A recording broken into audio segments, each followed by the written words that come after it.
সাকিব আর মুস্তাফিজ ভারত থেকে দেশে ফিরলেন। সেনাবাহিনীর তত্ত্বাবধানে 14 দিনের কোয়ারেন্টাইন শুরু করলেন।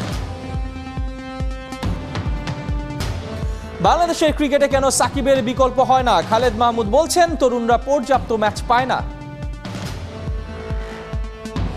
প্রত্যেকটা সিনিয়রকে দেখি যে তারা বাড়তি অনুশীলন করা বলেন, এটা করেন, কিন্তু আমি ইয়াং প্লেয়ারদের করেন, আমি সেটা বলবো না, সেটা খুব কম আকারে। বিদেশি কোচে জাতীয় দলে সাফল্য আসছে না, দেশিদের উপর বিসিবি ভরসা পাচ্ছে না।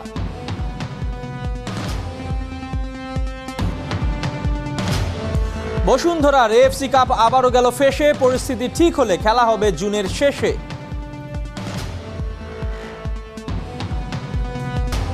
চ্যাম্পিয়ন্স লিগে অল ইংলিশ ফাইনাল, অলিখিত সেমিতে চেলসি হয়েছে রিয়ালের কাপ।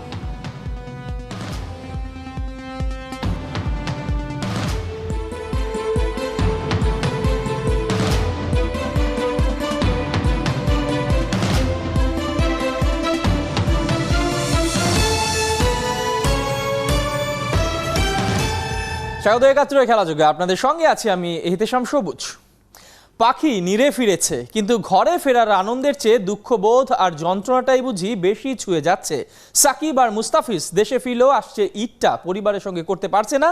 সরকারের বেঁধে দেওয়া নিয়ম মেনে ওরা 14 দিনের কোয়ারেন্টাইন করছে আলাদা দুটি হোটেলে, সাথে সেনাবাহিনীর তত্ত্বাবধান তো আছেই। তবে আপাতত দেশে ফেরার তৃপ্তিটাই প্রশান্তির, স্বস্তির। রিয়াসাদ আজিমের report. If you could choose one superpower, what would it be? Yeah, any superpower that has the ability to remove this coronavirus from this world. ক্রিকেটটা যা ধ্যান জ্ঞান স্বপ্নের পুরোটা জুড়ে, সেই সাকিব জাদুকরি কোনো ক্ষমতা পেলে চাইতেন না ক্রিকেট থেকে কিছুই। একটাই চাওয়া, পৃথিবীটা হোক ঠিক আগের মতো, সচল আর জরামুক্ত। করোনায় পড়ছে এক একটা স্বপ্ন, সাকিব মুস্তাফিজের স্বপ্ন ভঙ্গ। মেগা আইপিএল স্থগিত, দিনগুলো আর আগের মতো নেই। অথচ সপ্তাহ 2 আগেও সব ছিল প্রাণবন্ত। কবে আর কিভাবে দেশে ফিরবেন দুই ক্রিকেটার, সেই উৎকণ্ঠার প্যারামিটার পারলে আকাশ ছুঁয়ে ফেলে। দুজনের ফেরার অপেক্ষাটা অবশেষে ফুরিয়েছে, তবে তাতে কাঠখড় কম পুড়েনি। চার্টার্ড বিমানে ক্রিকেট ফুটবল দল বহুবার দেশ ছেড়ে গেছে, ফিরেছে, তবে সাকিব মুস্তাফিজের মতো এমন অভিজ্ঞতা আর কারোই হয়নি। একটা বিমানে 3 যাত্রী, তৃতীয় জন মুস্তাফিজের স্ত্রী। দেশে ফেরার চেয়েও বড় চ্যালেঞ্জ দুই ক্রিকেটারের এক হওয়া। দিল্লি থেকে সোজা গন্তব্য আহমেদাবাদ। সাকিব মুস্তাফিজকে এক করার পুরো দায়িত্ব পালন করেছে তাদের ফ্র্যাঞ্চাইজি। এরপর ছোট এয়ারক্রাফটে গন্তব্য ঢাকা। দেশে ফেরার পর সময়টা কেটেছে কঠোর গোপনীয়তায়। এয়ারপোর্টেই সেনাবাহিনীর তত্ত্বাবধানে চলে যান দুই ক্রিকেটার। আজ থেকে শুরু 14 দিনের কোয়ারেন্টাইন। সাকিব মুস্তাফিজ একসাথে দেশে ফিরলেও থাকবেন দুই ভিন্ন হোটেলে। স্ত্রীকে নিয়ে রাজধানী 5 তারকা প্যান প্যাসিফিক সোনারগাঁও হোটেলে উঠেছেন দ্য ফিজ। তবে সাকিব থাকছেন অভিজাত হোটেল 4 পয়েন্টে। স্বাস্থ্য অধিদপ্তর নির্ধারিত হোটেলে দুই ক্রিকেটারের কোয়ারেন্টাইনের পুরো প্রক্রিয়া তদারক করছে বিসিবি। 20 মে শেষ হবে দুই ক্রিকেটারের 14 দিনের কোয়ারেন্টাইন। সময়টা নিশ্চিতভাবেই কাটবে অস্বস্তিতে, তবে দেশে ফেরার স্বস্তিও তো কম না। রিয়াসাদ আজিম, একাত্তর। কদিন আগে সাকিব বলেছেন গণমাধ্যমের তাকে দরকার, আবার রাসেল ডোমিঙ্গোর চাওয়া সাকিবের একজন বিকল্প খোঁজা। এতদিনেও তবে কেন তার বিকল্প তৈরি হলো না? সাকিব কি এক্সট্রা অর্ডিনারি কিছু, নাকি পুরোটাই বিসিবির অবহেলা? বোঝার চেষ্টা করেছেন মাহদি হাসান। এক অদ্ভুত তুমিহীনতায় ভুগছি। বাংলাদেশের ক্রিকেটে সাকিব আল হাসানকে নিয়ে এখনই যদি একটা বই লেখা হয়, তার নাম এমন কি হতে পারে না? কর্তারা যতই বলুক নতুন শুরুর অথবা আরেকটা সাকিব খুঁজে নেওয়ার কথা, বাস্তবতা হলো বয়স বাড়ন্ত কিংবা জাতীয় দলে দেওয়ার সময় যতই ফুরিয়ে আসছে, নিভু নিভু প্রদীপের মতো তত বেশি হাতড়ে বেড়াতে হচ্ছে সাকিব আল হাসান নামের আলোক শিখাটা। কয়েকটা সেঞ্চুরি, কোনো দুর্দান্ত ইনিংস কিংবা 5 উইকেট হল, ইদানিংকার খড়ায় থাকা জয় কিংবা প্লাবনের ঢেউ তোলা পরাজয়। বিশেষ করে এই বছরে যত সিরিজ খেলা হচ্ছে তাতে সব কিছুতে বাস্তবতা হলো সাকিবকে যেন খোঁজা হয়েছে আরও বেশি। কেন এত সাকিবহীনতায় ভোগা, সেটা ব্যাখ্যা করেছেন কদিন আগে head coach Russell Domingo. They always, like I say, always going to be criticism when you lose. দেখুন, দল হারলে সবসময় সমালোচনা হবে, কিন্তু একটা ব্যাপার ভুলে গেলে চলবে না। আমরা সাকিবের মতো অলরাউন্ডারকে ছাড়াই খেলেছি। ওকে ছাড়া দল গড়া সবসময় কষ্টের হয়। আপনাকে একজন ব্যাটসম্যান না হয় একজন বোলার কম নিয়ে খেলতে হয়। 4 bowlers, if you get somebody injured, you only got 3. If you go with too many batsmen. Shakib তো বটেই, বাংলাদেশের ক্রিকেটের বাকি সিনিয়র ক্রিকেটার যারা তাদের বিকল্প খুঁজে পাওয়া আপাতত বহু দূরের পথ। সাম্প্রতিক এক ইন্টারভিউতে খালেদ মাহমুদ সুজনের কথায় আগামী দিনে বাংলাদেশের ক্রিকেটের পথটা কেন কঠিন হবে সেই ধারণাটা পাওয়া যেতেই পারে। সাকিব খুবই নিজের প্র্যাকটিসটা খুব ভালো বুঝে, কোনোদিন হয়তো বা অনেক বেশি করে, কোনোদিন করেই না। ওর ক্রিকেটটাও খুব ভালো বুঝে। আমি প্রত্যেকটা সিনিয়রকে দেখি যে তারা বাড়তি অনুশীলন করা বলেন, এরা করেন। কিন্তু আমি ইয়াং প্লেয়ারদের মধ্যে করেন, আমি সেটা বলবো না, সেটা খুব কম আকারে হয়। আমার কথা, ওদের তো মাঠে ওদের কাজ কি? ওদের ক্রিকেট ছাড়া এখন কাজ কি? বাতাসে জোরালো গুঞ্জন, হেড কোচের আসনটা খুব দ্রুতই ছেড়ে দিতে হবে রাসেল ডমিঙ্গোকে। তবে আসনগুলো সকাল বিকাল পাল্টানোর কাজের সাথে যাদের ভূমিকা আছে তাদের অনেককে পরোক্ষভাবে রেখে যাচ্ছেন কাঠগড়ায়। সাকিব মাশরাফির ব্যাপক আলোচিত সাক্ষাৎকারগুলোর সুরেই সমস্যা এই এত বছর পরও থেকে যাচ্ছে নাকি গোড়াতে।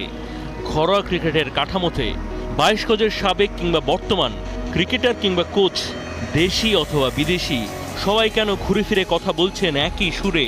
বিশ্লেষকরা বলছেন 22 গজে নতুন দিনের শুরুর জন্য সবার আগে এর বাইরেও বিসিবি প্রধানকে নতুন করে ঢেলে সাজানোর কথা ভাবতে হবে অনেক কিছুতেই।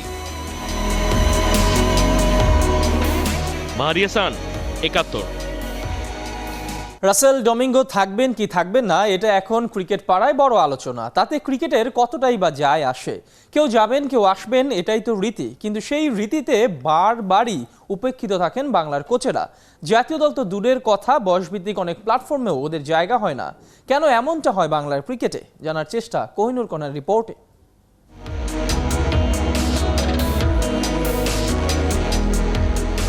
রাজা আসে যায়, রাজা বদলায়, নীল জামা গায়, লাল জামা গায়।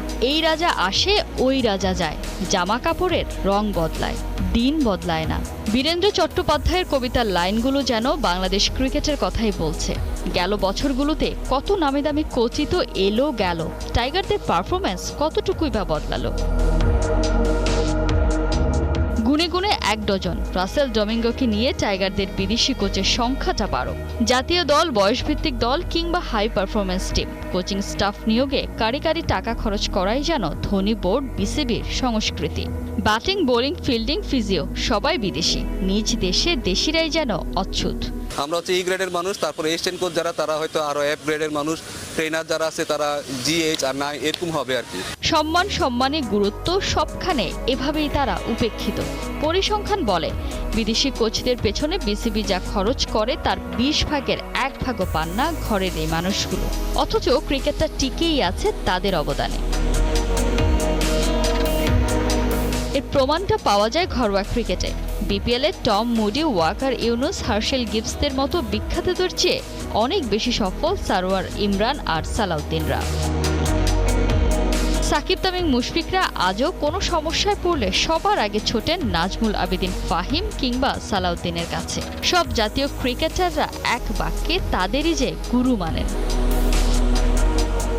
বাংলাদেশ ঘরের লক্ষ্যে পায়ে ঠেললেও ভারত, ইংল্যান্ড, অস্ট্রেলিয়া থেকে শুরু করে প্রথম সারির 7 দেশই ভরসা রেখেছে ঘরের ছেলেতে, আর সাফল্যটাও মিলছে হাতে নাতে। চোখ কান খোলা, তবুও যেন বিসিবি কিছুই দেখছে না। যাদের হাত ধরে বিশ্ব ক্রিকেটে জায়গা করে নিয়েছে সাকিব তামিমরা, আর কতকাল অবহেলিত হবেন তারা? কোনোভাবেই কি ভরসা করা যায় না? কথায় আছে গেও যোগী ভিক পায় না, আবার যে দেশে গুণীর কদর নাই সে দেশে তো গুণীও জন্মায় না। কোহিনুর কণা, 71। করোনার কারণে বন্ধ হয়ে গেছে আইপিএল, তবে উৎসাহের অন্ত নেই ইংল্যান্ডে। যে দেশের একাধিক কাউন্টি ক্লাব আইপিএল ম্যাচ আয়োজন করতে প্রস্তুত রয়েছে। এবছরের সেপ্টেম্বরে আইপিএল এর বাকি অংশ আয়োজন করতে চায় তারা। এমসিসি, সারে, ওয়ারউইকশায়ার এবং ল্যাঙ্কাশায়ার এই 4টা কাউন্টি দল নিজেদের মাঠে আইপিএল এর ম্যাচ আয়োজন করতে রাজি হয়েছে।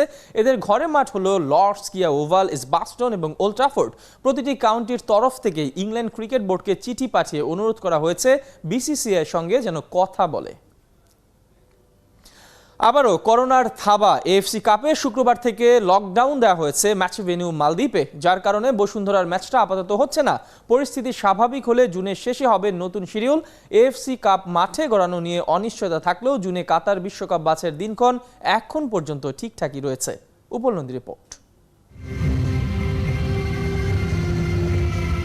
এএফসি কাপে মাঠে নামা বসুন্ধরার জন্য এখন গলার কাটা। অভিষেক ম্যাচেই মালদ্বীপের টিসি স্পোর্টসকে 5-1 গোলে উড়িয়েছিল, তবে করোনার কারণে এএফসি কাপের গত আসর বাতিল হওয়াতে ওখানেই থেমে গিয়েছিল বসুন্ধরার আন্তর্জাতিক ম্যাচ স্বপ্ন। গেলবার হয়নি, তবে এবার হবে। আবারও সরাসরি চূড়ান্ত পর্ব নিশ্চিত করেছিল দেশসেরা ক্লাবটা, তবে পুরনো শত্রু করোনা নতুন করে আবারও বাধা হয়ে দাঁড়ালো।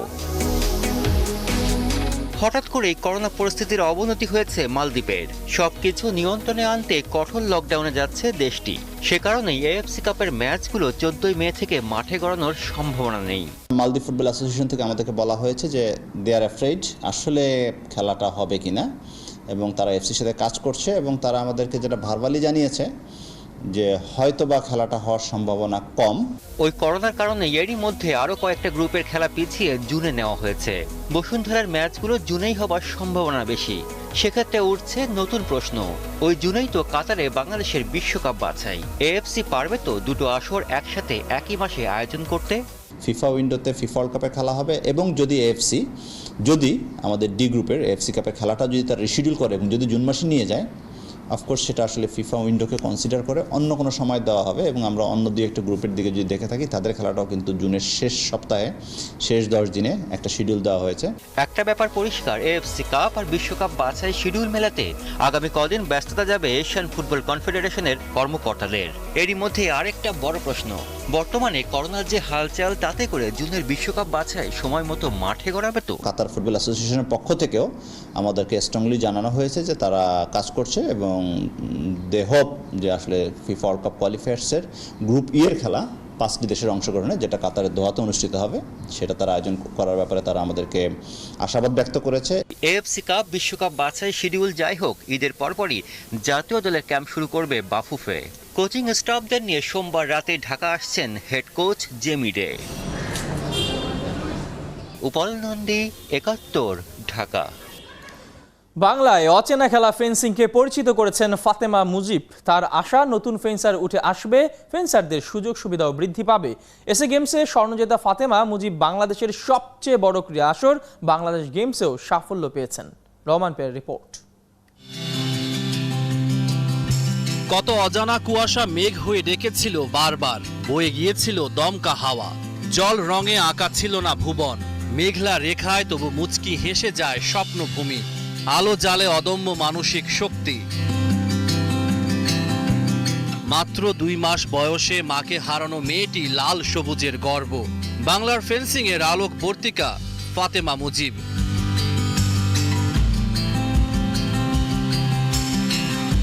অ্যাসোসিয়েশন আছে, তারা আমাদের প্লেয়ারদের খোঁজ খবর নেওয়া উচিত, যে আসলে আমরা প্লেয়াররা কিভাবে কি পাইতেছি, কে কি করতেছে, এটা দেখা উচিত অন্ততপক্ষে। আর আমাদের হচ্ছে একটা কোচ, সে 3টা ইভেন্ট চালাতে পারে না। তার জন্য আমাদের বেশি বেশি প্লেয়াররা যারা আছে তাদের কোচের ট্রেনিং, কোচ যেন এভরিথিং যেটা শেখা প্রয়োজন, সেটা আমাদের দরকার অনেক। লাল সবুজের আলোতে বেঁধেছেন জীবন। 2019 এসএ গেমসে স্বর্ণ জিতে সোনালী ইতিহাস করেন রচনা। বছরে মাত্র 2-1টা টুর্নামেন্ট হয়, তো এই টুর্নামেন্ট দিয়ে তো আমরা বাইরের দেশের খেলার চিন্তাও করতে পারি না। তো আমাদের প্লেয়ার যদি বেশি হয়, আমরা টুর্নামেন্ট আর ভালো করব এবং আমাদের প্লেয়াররা আরও ভালো হবে।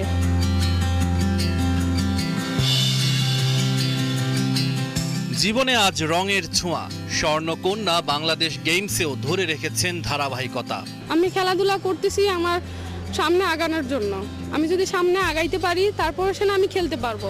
আমি খেলতেছি তো এই জন্য যে আমি যেন আরও আপনার Commonwealth, south Asia games, Olympic এগুলোতে অংশগ্রহণ করতে পারি, এটাই আমার আশা। ফাতেমা মুজিব ছোট খেলার বড় তারকা।